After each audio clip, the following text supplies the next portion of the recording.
Yo, what's up guys, welcome back to another video. This is a reaction to what is the lowest point of every US state.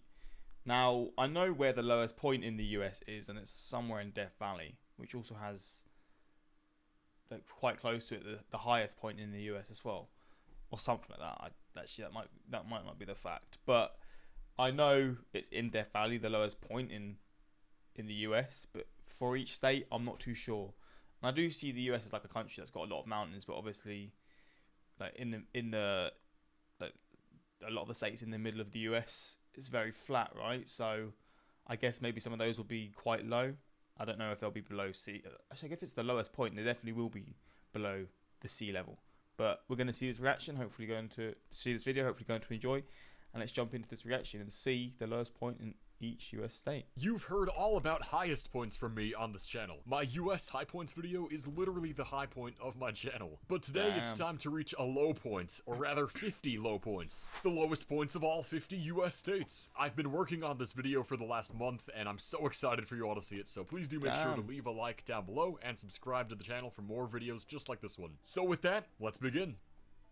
Unlike the highest points of the US, many of which are famous mountain peaks or famous roadside attractions, many of the lowest points are mostly unknown and rarely visited, at least not intentionally. How the hell is this guy found this? But if you have been to any of these low points, make sure to leave a comment down below, and chances are you have been to at least one, since 21 states all happen to share the same low point, the ocean. Here, the elevation is— oh, fair enough. Yeah, that's a good point. Just sea level, of course. So let's quickly run through all of the state low points that are just Atlantic or Pacific coast, and then we'll get to the more interesting landlocked states. Pacific states first. Here we have Alaska and Hawaii, plus Oregon and Washington. California is notably excluded from this group, but we'll get to that later. And then the Atlantic states: Maine, New Hampshire, Massachusetts, Rhode Island, Connecticut, New York, New Jersey, Delaware, Maryland, Virginia, North and South Carolina, Georgia, and then Florida, which takes us to the Gulf of Mexico gang alongside Alabama, Mississippi, and Texas. See, that's not a surprise because Louisiana gets it gets flooded a lot, right? And it has a lot of issues with flooding. So I guess I was expecting that. So yeah, California, which I think is where Death Valley is, and Louisiana, the coastal states that aren't having the ocean as the lowest point. Here we go. And hey, Louisiana was left out. I wonder what's up with that. So that'll do it for the ocean low point states, and now let's go in elevation order from highest to lowest for the other 29.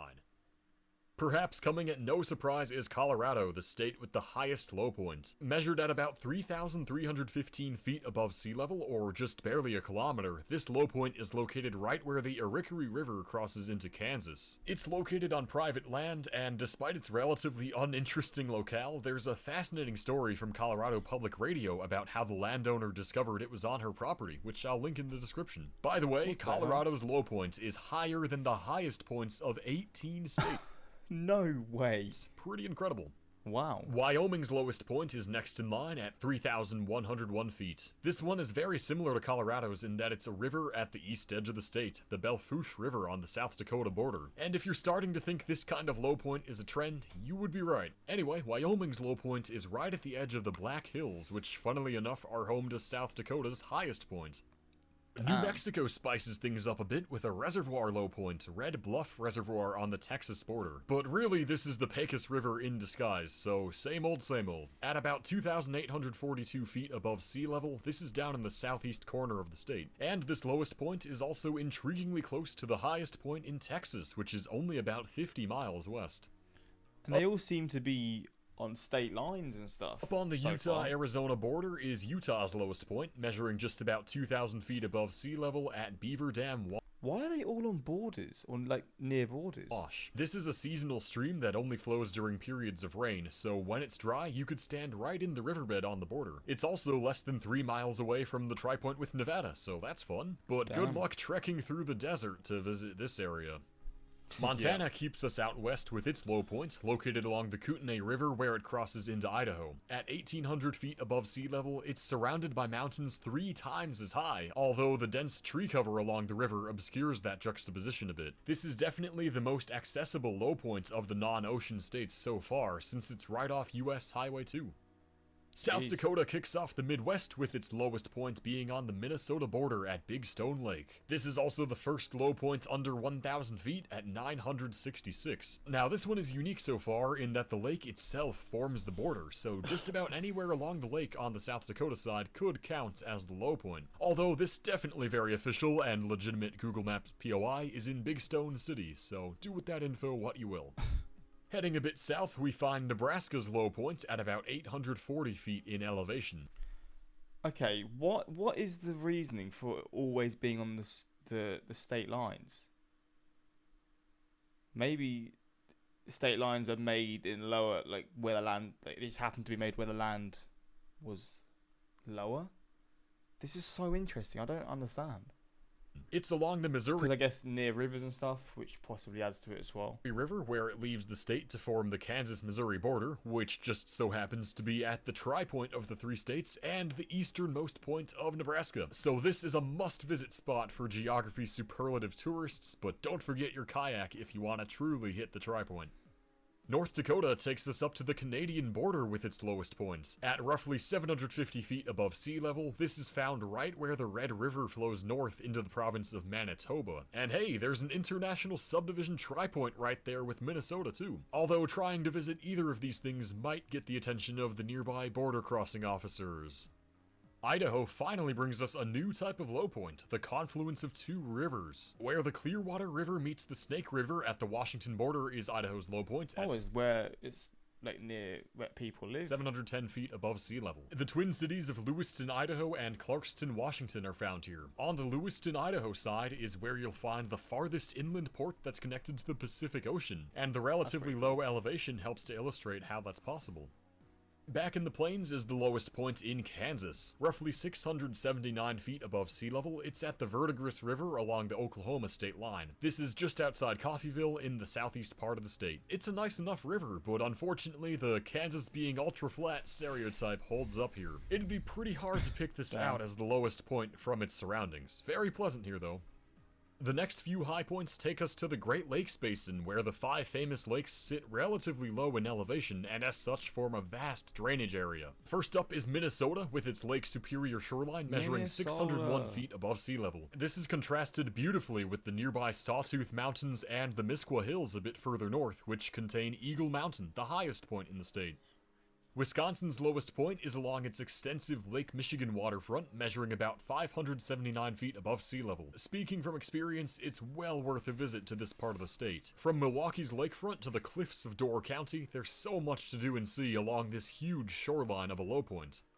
Speaking of Michigan, the state of Michigan ends this lovely Great Lakes detour. The state is almost entirely surrounded by the lakes, but it's on the smallest shoreline of Lake Erie where you'll find the lowest elevation in the state of 571 feet. A lot of the waterfront here is suburbanized or industrialized land, but you can still find some pleasant natural areas like Point Mouillet. And now it's right back to river-on-state border low points with Iowa, where the lowest elevation is 480 feet.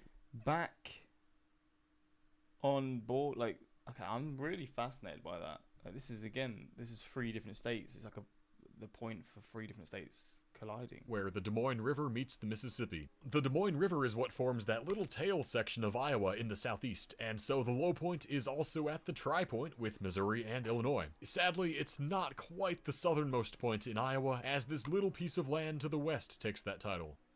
Back out west, Nevada is next up. Just barely beating Iowa at 479 feet in elevation, this low point is found along the Colorado River where it leaves Nevada. Like several low points we've seen so far, it's located at a tri-point of 3 states and is also the southernmost point of Nevada. And it's only perfectly on brand for Nevada that both a casino and a golf course are right there. What's so weird is in the middle of a desert, you've got this golf course and a casino. Nevada's a mad old place, isn't it? Midwestern states again with Ohio, and you'll never guess what kind of low point it has. Of course, another river at another tri-point of states. Here in the southwesternmost corner of Ohio, the elevation dips down to 455 feet along the Ohio River next to Indiana and Kentucky. There's a big power plant next to this site, so you might run into some trouble trying to get to the riverfront. Damn. We don't have to go too far for Indiana's low point, which is downstream the Ohio River where the Wabash River meets it. And my goodness, you would never believe it, it's another tri-point. What is interesting is the over 100-foot difference in elevation compared to Ohio's low point, where you're down to just 320 feet now. You can really get a sense of how close to sea level we're getting with this immensely flat and swampy landscape. Honestly, I was a bit surprised to see Oklahoma this far down the list at 289 feet. The low point is intriguingly close to the Ouachita Mountains, which, to be fair, don't reach staggering heights, but the contrast is interesting. Anyway, the lowest point is where the Little River crosses into Arkansas, part of a low-lying system of rivers all making their way to the Mississippi. Speaking of the Mississippi, my home state of Illinois takes us back to that river. About as far away from my Chicago home as you can get is the lowest point of 279 feet, where the Ohio River meets the Mississippi. There's a lot of cool history down here. The city of Cairo, a shell of its mighty river shipping past, and Fort Defiance State Park, a once important military installation where you can stand right at the river confluence. Damn. Kentucky's low point is in a fascinating part of the state called the Kentucky Bend. Along the Mississippi River here, the elevation is about 257 feet, and you'll notice that this little piece of land is actually an exclave of the state, which is formed by the straight line border with Tennessee and the winding course of the river. This unusual And this has the low point as well. quirk of geography is only home to 9 people. I wonder how many People live in this. Oh, damn. of them know they live at the live on lowest this. point of the state. West Virginia's lowest point is found right next to another cool historic area, Harper's Ferry. The low point is about 240 feet above sea level just east of the town at the Potomac River on the Virginia border. So yeah, the area is famous for its role in Civil War era history, but I don't think anyone would disagree that it's far more interesting to visit a random pile of rocks off the highway. Wait, how many have we got left? We've probably got like 5 more left, I think. Or 6 more left. So how low are they going to be? Plus the tri-point with Maryland and Virginia is right there. What more could you want? Did I say at the start being below sea level? I thought that would be the case. Obviously, that's probably a really stupid statement. Now looking at this, because this probably means that it's going to be like there's going to be water there, which is, I guess, how I don't know. I don't really know. But with Louisiana and California, I am fascinated to see how low they are going to be compared to these places. The lowest point in Missouri takes us to another oddity of state border geography, the Missouri Boot Heel. The low point is at the Arkansas state line on the St. Francis River, which makes up the Boot Heel's west side, and the elevation here is about 230 feet. This flat and low-lying Missourian protrusion is more culturally and geographically similar to the Delta region of Arkansas and Mississippi than the rest of Missouri.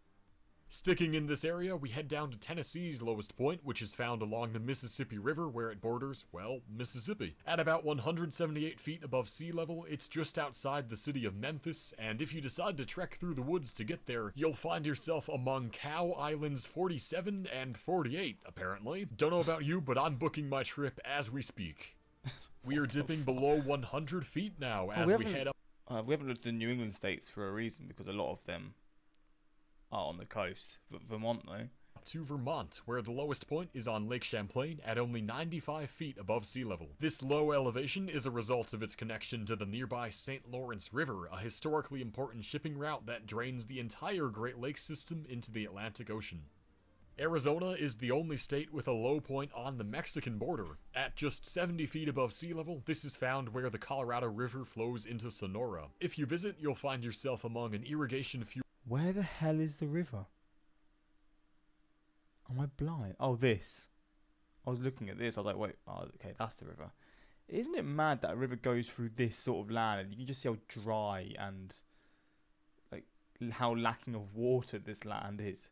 But then there's just a river going through it. That is pretty mad to me. Into Sonora. If you visit, you'll find yourself among an irrigation-fueled agricultural area, and the Colorado riverbed is often bone dry these days. But of course, with its international border locale, the choice to stand at the true low point will come at the price of angry border patrol agents. Damn. And Arkansas has the lowest low point that's still above sea level. On the Louisiana border along the Ouachita River, the elevation dips down to only 55 feet. At this part of the river's course, it's surrounded by vast woods and wetlands, and 2 national wildlife refuges surround the river on either side of the border. I did forget about Florida, and now I think about it, there's like very swampy areas there. And also Florida's not been in this video because it's literally the ocean, so I'm stupid, I forgot. So with that, we have made it down to sea level, so here are all the sea level states once again, which we touched on at the start of the video. Now, you might be wondering what happened with Pennsylvania, so let me explain that now. The lowest point in Pennsylvania is also at sea level, but this elevation doesn't take place at the open ocean, but instead along the Delaware River in Delaware County. The water is tidal here, and soon after leaving the state, it widens into an open inlet of the ocean. This ocean connection is just one of the reasons why Philadelphia became a major port city, especially during colonial times.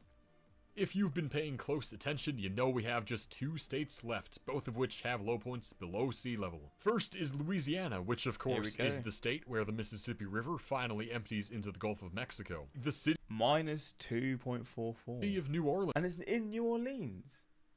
What the hell?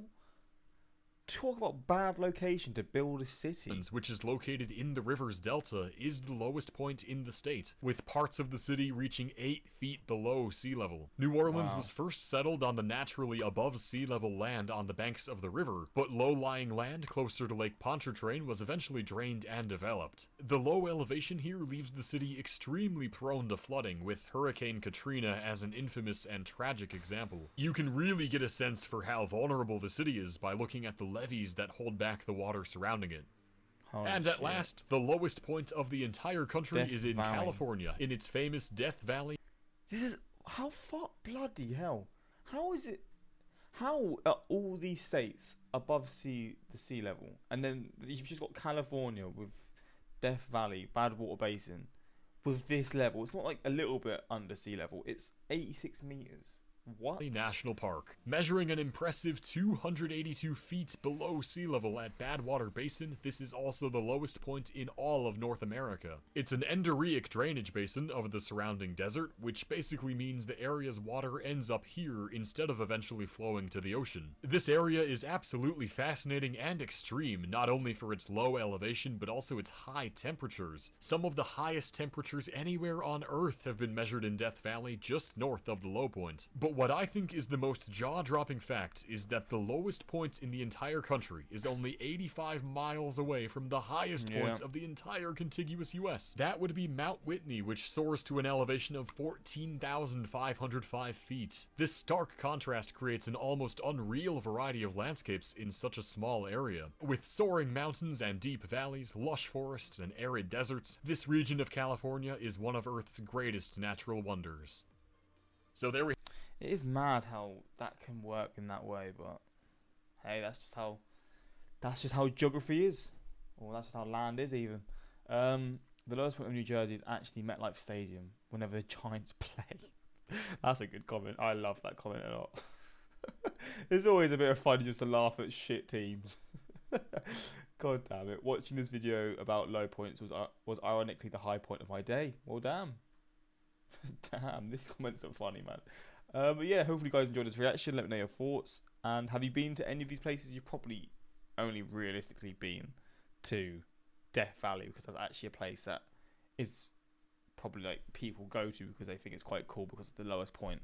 All the other ones here are not really going to be places that people visit other than the coasts, the beaches, you know. But yeah, hopefully you guys enjoyed this reaction, and until next time, subscribe and peace.